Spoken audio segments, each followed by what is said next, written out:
This article here by a journalist who's been following Amber Heard with Johnny Depp asks us to leave Amber alone. Short answer, nope, can't do it. Long answer, let's get to that. So this is called, Has Johnny Depp's Public Persecution Taught Us Nothing? Amber Heard is the next victim of the public's moral outrage. This is by Robert Turner, and he's a cool guy. Nothing against him. We agree on quite a few things here, but we disagree on some things too. Let's get into it. Johnny Depp nearly had his life and career destroyed because of lies. Lies that Amber Heard knowingly, with forethought and malice, chose to create. A fiction that nearly destroyed a life and that we, the public, bought into. Now the roles are reversed. The truth, as it has an uncomfortable way of doing, will out. Its emergence in this instance has been orchestrated skillfully and with unyielding and relentless effort by Depp's lawyer Adam Waldman, and good job Waldman. Heard is guilty. Her own actions and words have painted her as a disturbed individual, a pathological and manipulative liar whose desire for fame and its trappings may have provided her with motive. Who knows, deep down inside, what really drives us. And as you guys can tell, this first page, we are 100% with Robert. Let's keep going. Well, I'm 100% with him, but I'm thinking probably most of you guys are too. Crucially, now that Heard has been exposed for the world to see, we need to take a step back.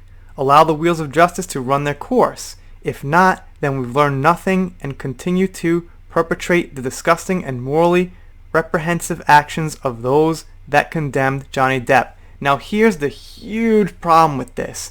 The problem is, Johnny was condemned when he was innocent. People who are condemning Amber Heard now, criticizing her, calling her out on lies, are doing it when we have a very strong suspicion she's guilty. So it's completely different.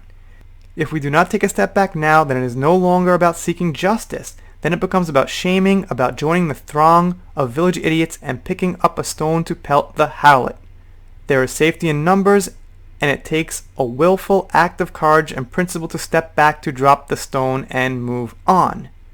We'll get to that. It's a little bit more complicated than he's making it out to be. Personally, the saga of Johnny Depp and Amber Heard has come to a close for me. Although I may still from time to time attempt to chronicle events in the life of Mr. Depp, I believe no further good can come from pursuing this particular matter in the court of public opinion. In fact, exactly the opposite. It is my sincere hope that Depp's followers choose to emulate this. They have proven themselves loyal and worthy representatives of Johnny Depp. To engage now in further public prosecution would be disrespectful to both the man and themselves. He doesn't strike me as the vindictive type.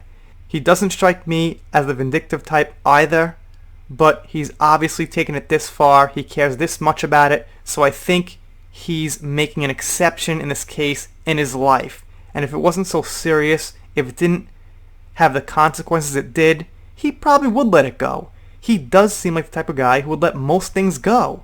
But in this case, for whatever reason, and that's up to him, he's not letting it go.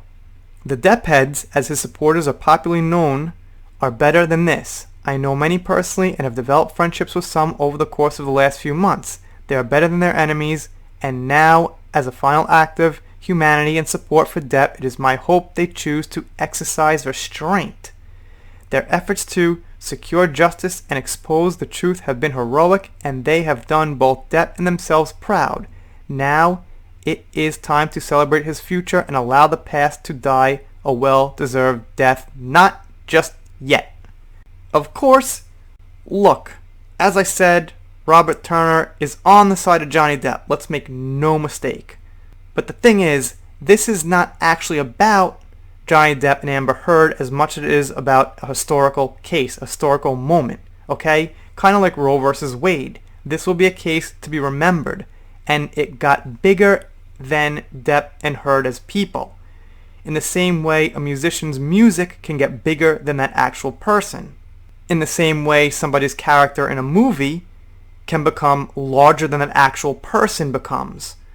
That character becomes an icon. It becomes special. It becomes an example to go down in the history books, which is what this case is going to do. Leave the work of decimating the wounded to the professional vultures. Allow the press to pick the meat from the bones. It is what they specialize in, and only some of the press is actually picking this up, and some of it's taking Amber's side, some of it's neutral, but to be honest, most of it's making articles just to get clicks, subscriptions, and things like that, and they'll take whoever's side happens to have the leg up at the time. So they're really in it for themselves, to be honest. I mean, everyone's got to make a living, but the actual information that comes out to the general public as a result of making a living sends mixed messages. In Heard's case, they've waited for various reasons, political and otherwise, but the mood has shifted. Gradually, imperceptibly, it has been nudged by both Depp's supporters and Waldman. In terms of the media, they have no moral watchdog other than their own questionable ethics and the pursuit of public destruction of people they identify as easy targets, and, as we all know, vultures operate in flocks. Amber Heard is now one of these targets, and as she is abandoned by her protective wall of powerful and influential friends, the press will assume they have carte blanche. Praying I said that right. They don't. It's a human life, but that's never stood in their way before. As a footnote to any journalist that happened upon this, a parting thought: there isn't of late much discernible difference between your articles and the often baseless and emotive-driven drivel to be found on social media. Okay, here's the thing. A lot of people like to say, you know, A, B, or C can be found on social media. The fact is, social media probably has some of the most diverse information possible. It's kind of like a living organism. You can't really say, like, this can and can't be found on social media, or this can be found on social media. Social media is the Wild West, basically. So you could find whatever you're looking for if it's available. Chris Hitchens once said, the hardest part of journalism is figuring out what the bullshit is. It's the same thing with social media. There's a lot of good information, but you have to figure out what the bullshit is first. So don't quite count it out. From a distance, one would be forgiven for thinking you'd both been birthed by the same mother. You know, of course, the founding principles of journalism. Yes, you have a creed. Google it. Are to report only the facts. Oh, yeah, we know that's what journalism's about, reporting the facts. That's journalism like 75 years ago, my friend. Not to embellish on these, provide personal opinion, or enrage in rumor mongering. A little compassion for your fellow human being never goes amiss either. Yeah, you know, look, his heart is in the right place, I guess. But the problem is, a lot of these news sources and articles, as you guys know, have become political, and they've become pretty much tabloids from legitimate news sources. And it seems like they're heavily leaning towards the left side. And whether you're on the left or not, there needs to be more of a balance. But I want to get back to my main point. This is not as much about Amber Heard and Johnny Depp as it is about the accused and the abuser. And right now, at this point in time, the person accusing has too much power. What happens is the person accusing comes out and says something, and the person being accused, usually the famous one, suffers the consequences when the accuser has very little, if not no evidence. The case with Justin Bieber that just came up, this no-name Danielle and Caddy said that they were sexually assaulted by him 6 years ago. And, you know, it's not ruining him, but it's causing him some stress. Obviously, we have Johnny Depp.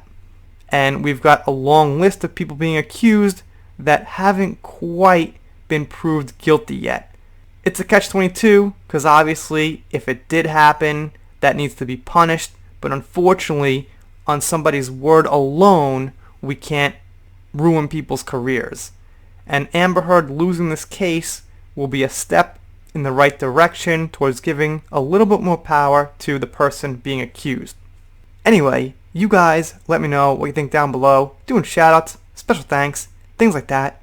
Having a really, really busy work week, so you're seeing a little less Photoshop stuff, but we'll get back to it. If you're not subscribed here, consider it. It'll be great. You'll get videos. If you don't subscribe, well, I'll get over it, move on, make a new video. See you next time.